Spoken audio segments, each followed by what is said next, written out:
for the Jackson County Fair, Terri Selzer. Terri, thank you so much for coming in today. Good morning. You're welcome. So this is just something you don't put together the week before, right? No, we've been doing this since last year at this time. When fair is over, we start for the next fair.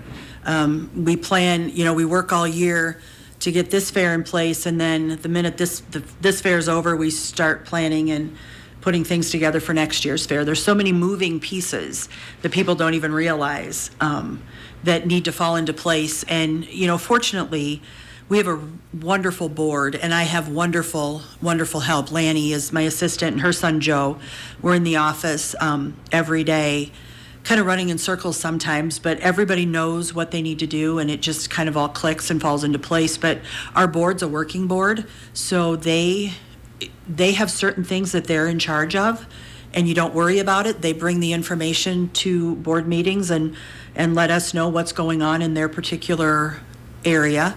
And if it wasn't for them, we wouldn't be able to pull off what we do. Before we get into what is all going to take place, you have an amazing story. I mean, you were in education kind of as just got a part-time thing, and now all of a sudden here you are in charge. So 20 years ago, I was a middle school counselor at the time, and the fair manager asked me if I could answer the phone and come in a couple weeks before fair just to answer the phone during fair.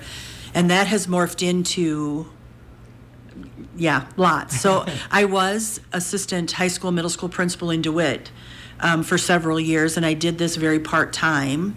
And then the person in the position as assistant passed away suddenly, and I was able to step in during our spring break and help, because at that time we had to get the vendor stuff out. All the vendors needed all their information and be able to know the expectations for them coming in during fair and work on sponsorship stuff. And then it just kind of morphed into this as a very part-time nights and weekends type of thing. And then 2 years ago, I retired from education and started being at the fairgrounds a little bit more full-time.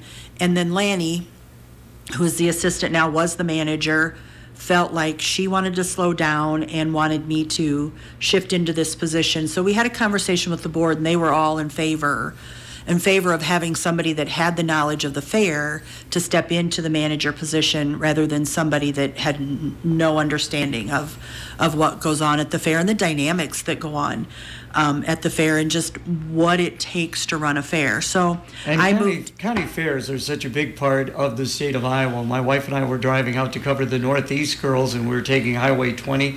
We'd go by, you could see sign, Grundy Center Fairgrounds, Hardin County Fairgrounds.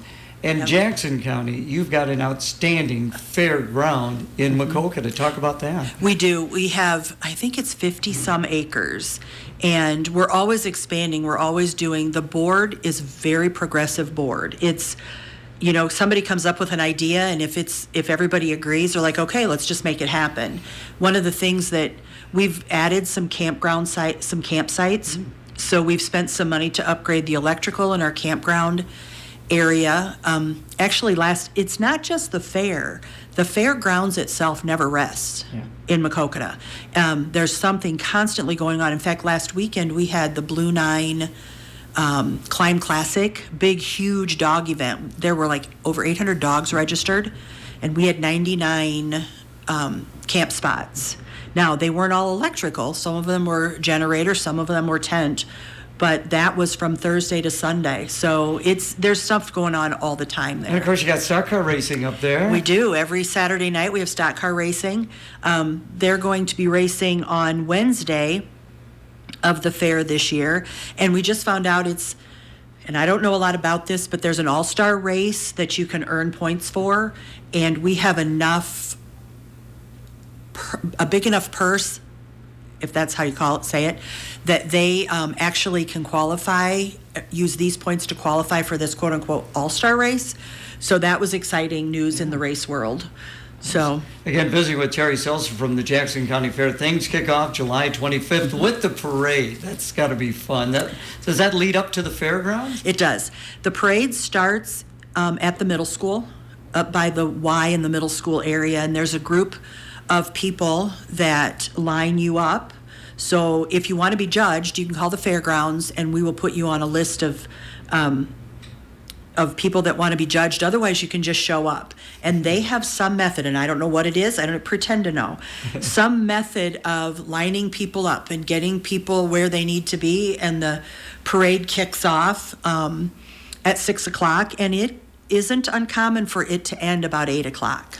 It goes from the middle school down Main Street to Quarry Street, and Quarry Street brings you right to the fairgrounds. Okay. So, and of course, there's a theme pretty much every day: Family Day, Kid Day, Senior Citizens Day.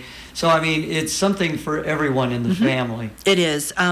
We have our Kids Day on Thursday is crazy busy. It's wonderful, and it's crazy busy, and we are very, very fortunate to have Evans United as our carnival.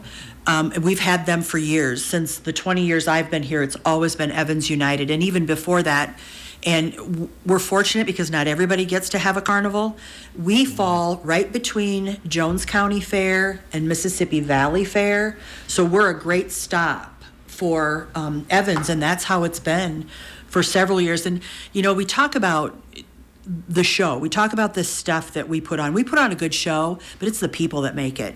It really is. It's the relationships we've made along the way. It's the vendor that comes and sells corn dogs and whatever from Texas every year. And it's a big hug and, hi, how are you? We're so glad you're here. To Evans, this is a generation, the next generation of Evans that has taken over. And just to have that relationship with them is wonderful. So there's always tons going on down there. So we start, like you said, the 25th with the parade. And then I'm going to back up a little bit, but we actually start on Sunday. Yep. We have our open class horse show, open class car show on Sunday, and then 4-H has their endowment pancake breakfast, and then we crown our queen on Sunday, and we introduce our fair family. We introduce our grand marshal, and then 4-H does share the fun, and there's some music recitals, and there's the carcass show, I believe, in the beef barn. So it actually starts on Sunday, to be honest with you. Again, visiting with Terri Selzer, Jackson County Fair. It seems like entertainment has always, of course, been a big part of fairs. But our family used to go up to the Jones County Fair years ago, and now the Jones County Fair, my goodness, the people that they bring in. And you're bringing in Low Cash, Little Texas on the 28th. Clint Black and Chris Jansen on the 29th. So you're getting big names as well. We are. We're really excited. And people will come and say, how did you get Clint Black? You know, they're and it isn't just my generation. I mean, my generation's all like, cool, Clint Black. But the younger kids are so excited about our lineup. And just to come, and we have two different tickets that you can buy. We have our grandstand seats for those of us that want to just sit in the grandstand and listen. And then we have a party pit area down in front that people can go and they can dance and sing along and have just a great time. So we have two different types of tickets that you can buy. And I'm not gonna tell you that it's just younger people down in front, because that is not the case. There is everybody and anybody down in front.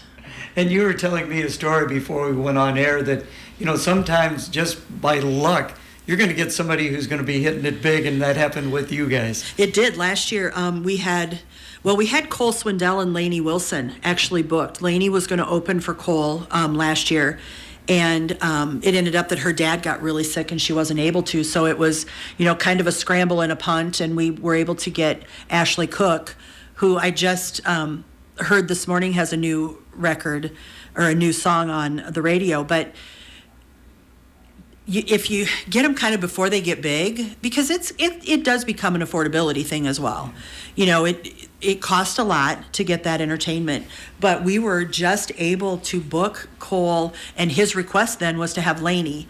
And it wasn't long after we booked them that their duet came out. Never Say Never came out. So then they were hitting it big at the point that they were at our fair. But our price point wasn't where they were hitting it big. Let's put it that way. So that was fun. That was a lot of fun, and people just enjoyed it. You know, we could probably go to the bottom of the hour, but we got to wrap things up here pretty quick. Talk a little bit about the day-to-day costs, the admissions. Are there passes that you can get? So we do have fun cards. They're $35. That will get you in every day to the fair. Otherwise, admission is $12 for 13 and over. 12 and under are free. And on Thursday, for Kids Day, it's 16 and under are free. Otherwise, it's $12 beyond that. We don't do it's more expensive on the weekend or anything like that. It's just a solid $12. Now, on on Tuesday, Wednesday, and Thursday, Tuesday we have the Enduro, Wednesday is the stock car races, and Thursday is the truck and tractor pull. Those are free grandstand, so the $12 will get you into all of those events. If you want to be there Friday, Saturday, or Sunday, you need to go to eventbrite.com, and it has to be eventbrite.com, and get your tickets. For the music night, it's either the party pit area, which is $55, or $25 for the grandstand. And then Sunday, I do have to talk a little bit about our Night of Destruction. This is the 20th year for the Night of Destruction, and it sells out. Our grandstand sells out. So if you want to be a part of that, you need to get tickets for that. And they're $10 a piece, and all of the grandstand seats are assigned seats, so you have a spot when you get there. Otherwise, the party pit area is just first come, first serve. As far as if you want to be down at the stage, you'll be there early to try to rush in and get front and center. And finally, before we let you go, and again, thanks so much for coming down, the Clinton County Fair is going on at this time, and that's more geared to 4-H. Talk a little bit about the 4-H up in Jackson County. We have a great relationship with our 4-H. Amber and Abby are the two. Amber's the head of all the 4-H, and Abby's her assistant. They have stuff starting on Sunday. They have the carcass show on Sunday, and then all of the animals will come in on Wednesday, and then they have their various shows throughout, and people love to come and walk through and see the animals. And the 4-H love to have people come through and ask questions. So they will start, like I said, on Sunday, and then Wednesday everything comes in, and then just various shows, and I don't have the schedule with me, but various shows just throughout the week. Anywhere from cattle to bucket bottle calves to chickens to goats to roosters to ducks to turkeys, whatever. Yeah. It's the rabbits. It's there. They are there. You know, when Mary and I go to a fair, we love just walking through the barns, walking the midway, yep, just taking a look at all what is going on. We were up there a couple of years ago. I was telling you, a young steer got free, and they were trying to corral that guy. They have actually, our Jackson County cattlemen do a really good job of, they've kind of corralled it off a little bit, and I'm going to knock on wood because you never know. If you see people running in the 4-H area, something's loose, typically. And we've had them get from the barn on this very south side to the very north side. Well, this one made its way onto the track. Oh, yeah. Yep, they chased it around the track. I remember that. But they, with the cattlemen and all the dads and the moms that are there helping, they're always able to get them without anybody getting hurt. And that's the big thing, is the safety part of it. Again, thank you so much. Facebook, website? Our website, www.jacksoncountyowafair.com, all spelled out. If you don't put the Iowa in there, you will end up in Jackson County, Michigan, I guarantee you. So thank you very much. We hope to see everybody at the fair. All right, let's check the weather now, brought to you by Air Control. We are tracking a pleasant end to the work week. We'll see mostly sunny skies and temperatures